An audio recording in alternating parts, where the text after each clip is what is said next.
ये कहानी है जापानीज़ राजा की। उसे एक अनोखी अलमारी बनानी थी। उसे जो भी कुछ तोहफे मिले थे उसमें वह रखना चाहता था। जो अलमारी सबसे अलग हो, सबसे सुंदर हो।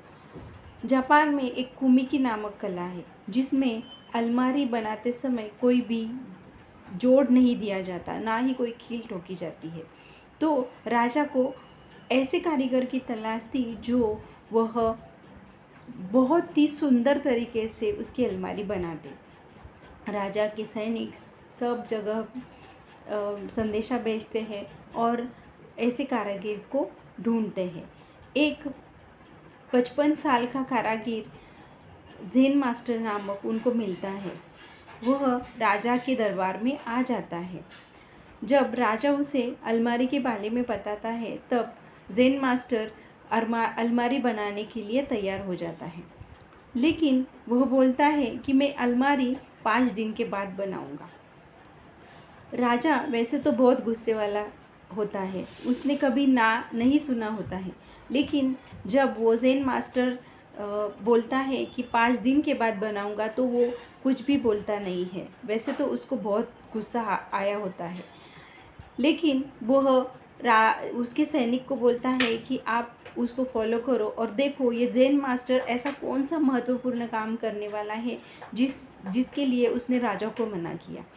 जब सैनिक राजा की बात सुनकर वो ज़ेन मास्टर को फॉलो करते हैं तब वो देखते हैं कि वो छोटी सी कुटिया में वहाँ पे उसकी सुबह दिन निकलता है। नहा धोकर वो मंदिर में पूजा करता है और उसके बाद ध्यान के लिए बैठता है।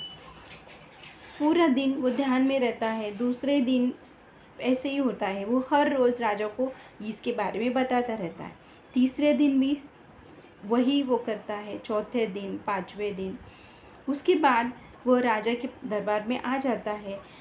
छठे दिन वह काम को शुरू कर देता है और 5 दिन के अंदर बहुत ही सुंदर, बहुत ही सुबह अलमारी वह बना देता है।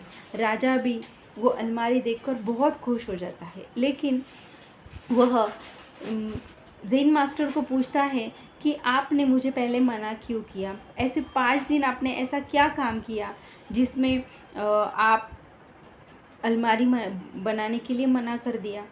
तो राजा ने बोला कि मैंने तो मेरे सैनिक को भेजा था और उसने देखा कि आप तो सिर्फ बैठे हुए थे घर में और आपने दूसरा कुछ काम किया नहीं। तो ज़ेन मास्टर ने उत्तर दिया कि ये 5 दिन मैंने विचारों का त्याग किया। पहले दिन जब मैं मेरी साधना कर रहा था तो उसमें मैंने मेरे मन में जो फियर एंड फेल्यूर का जो विचार आता है उसका मैंने पहले दिन त्याग कर दिया।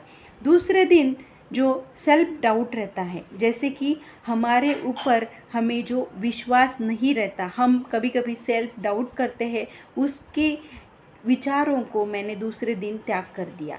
तीसरे दिन जो अगर मेरी कला बहुत अच्छी हो गई तो मुझे जो प्रशंसा मिलेगी, अवार्ड्स मिलेंगे, जो रिकॉग्निशंस मिलेंगे जैसे पुरस्कार, कीर्ति, उसका मैंने तीसरे दिन त्याग कर दिया। चौथे दिन अगर उसके बाद मुझे अब ईगो आएगा, उसका भी चौथे दिन मैंने त्याग कर दिया।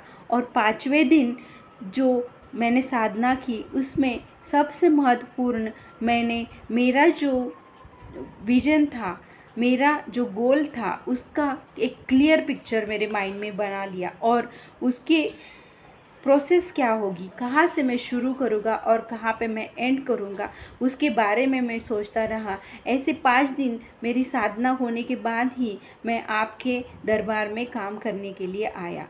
तो राजा भी ये सुनकर बहुत ही खुश हो गया और हमें भी इसी तरह अगर सुंदर कलाकृति या कोई भी चीज़ हमें हमारा विजन प्राप्त करना है तो हमें ये सब विचारों की साधना करनी पड़ेगी। ये 5 दिन जो ज़ेन मास्टर ने किया वह हमारे लाइफ